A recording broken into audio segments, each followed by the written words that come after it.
Hi guys.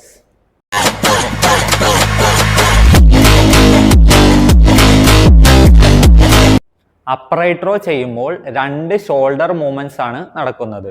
ഒന്ന് shoulder abduction, മറ്റൊന്ന് shoulder internal rotation.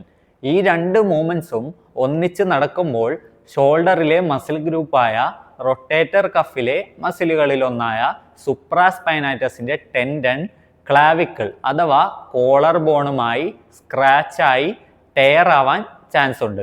ഈ ഇഞ്ചുറിയെ ഒറ്റ വാക്കിൽ പറഞ്ഞാൽ ഷോൾഡർ ഇംപിഞ്ച്മെന്റ്. സോ ഈ ഇഞ്ചുറിക്ക് പരിഹാരമായി വൈഡ് ഗ്രിപ്പ് യൂസ് ചെയ്ത് അപ്രൈറ്റ് റോ ചെയ്യാം എന്ന് പറയാറുണ്ട്. വൈഡ് ഗ്രിപ്പ് യൂസ് ചെയ്ത് അപ്രൈറ്റ് റോ ചെയ്താൽ ടാർഗറ്റ് ട്രപ്പീഷ്യസ് അഥവാ ട്രാപ്സിന് കിട്ടുകയുമില്ല, റേഞ്ച് ഓഫ് മോഷൻ കുറയുകയും ചെയ്യും.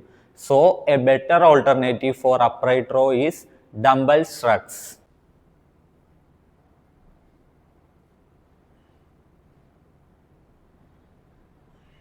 ഡംബൽ ഷ്രഗ്സ് ചെയ്യുമ്പോൾ ട്രപ്പീഷ്യസ് അഥവാ ട്രാപ്സ് മാത്രം ഫോക്കസ് ചെയ്ത് നമുക്ക് വർക്കൗട്ട് ചെയ്യാൻ സാധിക്കും.